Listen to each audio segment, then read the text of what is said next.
Dear children, in this video session you are going to learn about the Unit 6 poem. The name of the poem is No Men Are Foreign, written by James Falconer Kirkup. In this poem, the poet tells us to be like brothers and not to fight with each other. So let's move on to the video session. Dear children, welcome back to another video session. In this video session, you are going to learn about the poem of the 6th unit of the English Samachir Kalvi book of Standard 10. The name of the poem is No Men Are Foreign, written by James Falconer Kirkup. Read on the poem to know why we mustn't hate our brethren because they belong to a different country or speak a different language. The poet reminds us of that how all people are similar and part of the brotherhood of men. By the end of the poem, we get to know how it is unnatural to fight against ourselves. Let's move on to the video session. Before I explain the lines of the poem, let me say a few words about the poet. James Falconer Kirkup, born James Harold Kirkup, was an English poet, translator and a travel writer. He wrote over 30 books including autobiographies, novels and plays. Kirkup wrote his first book of poetry, The Drowned Sailor at the Downs, which was published in 1947. His hometown of South Shields now holds a growing collection of his works in the Central Library, and artifacts from his time in Japan are housed in the nearby museum. His last volume of poetry was published during the summer of 2008 by Red Squirrel Press and was launched at a special event at Central Library in South Shields. Now let me explain the first two lines of this poem. Remember, no men are strange, no countries foreign. Beneath all uniforms, a single body breathes. Emphasizing the value of universal brotherhood, the poet draws our attention to the absence of any differences among the people of different countries. He asks us never to forget that people living in other countries are not strange or unfamiliar. The uniforms worn by people in different parts of the world may be different, but the bodies beneath them are the same. All human bodies live and breathe in a similar fashion. Look at the next two lines.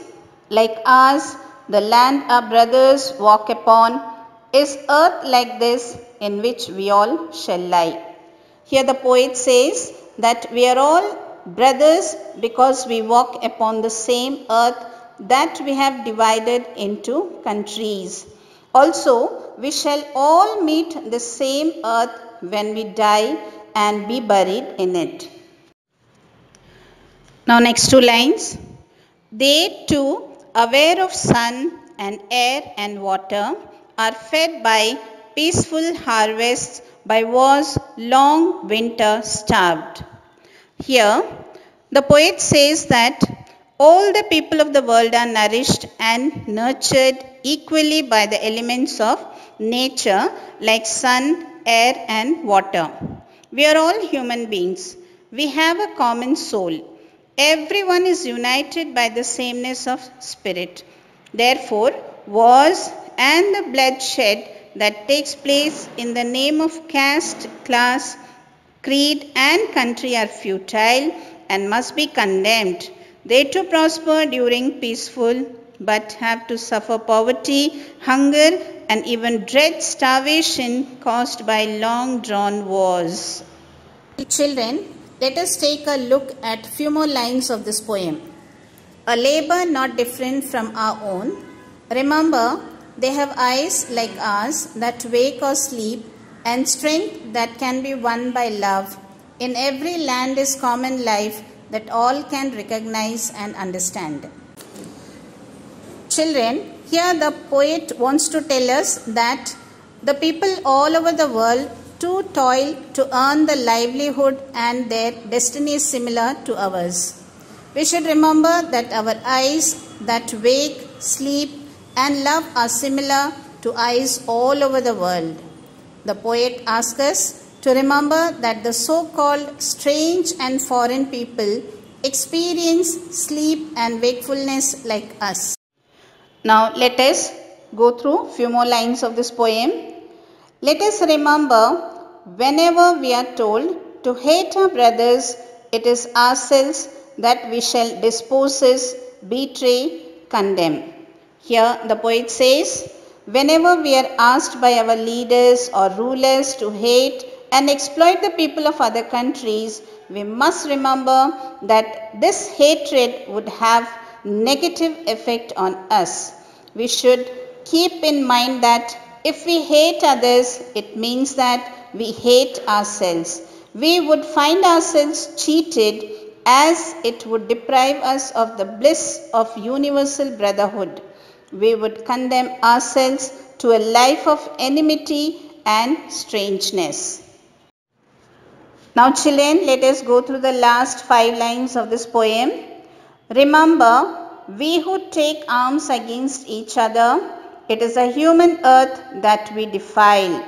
Our hells of fires and dust outrage the innocence of air that is everywhere our own. Remember, no men are foreign and no country strange.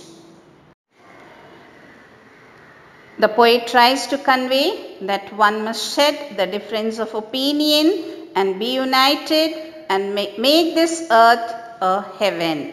To treat anybody as a foreigner is an insult to the one who cultivates.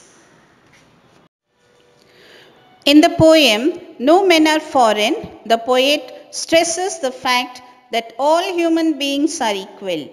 He is requesting his countrymen to not treat people unequally. Moreover, the poet conveys that we are scaring the earth by shedding blood of our brethren in wars. Therefore, the poet is putting forth a request to people to live their lives in harmony on this beautiful earth that God has given us. Let us take a look at the glossary. Condemn. The meaning of condemn is express complete disapproval. Labor. Labor means hard work. Betray. Disloyal. Defile means damage the purity or appearance. Outrage. The meaning of outrage is extremely strong reaction of anger, shock. Now children, let us take a look at the literary devices used in this poem. There are 3 devices used in this poem. The first one is transferred epithet. The example for transferred epithet is the words winter starved. Okay, so I already have explained about the figures of speech in the previous video sessions. So here I am giving the example for transferred epithet. So for this the example is winter starved. Next literary device used here is metaphor. The example for metaphor is hells of fire. Hells of fire, the phrase is given in this poem. Now next device used here is repetition. In No Men Are Foreign, James Kirkup repeats the word remember 5 times in the poem to emphasize the serious message the poem has to convey. So remember, no men are foreign and no country strange. So here this repetition emphasizes the core message of the oneness of mankind. So the figure of speech or the literary device used here is repetition.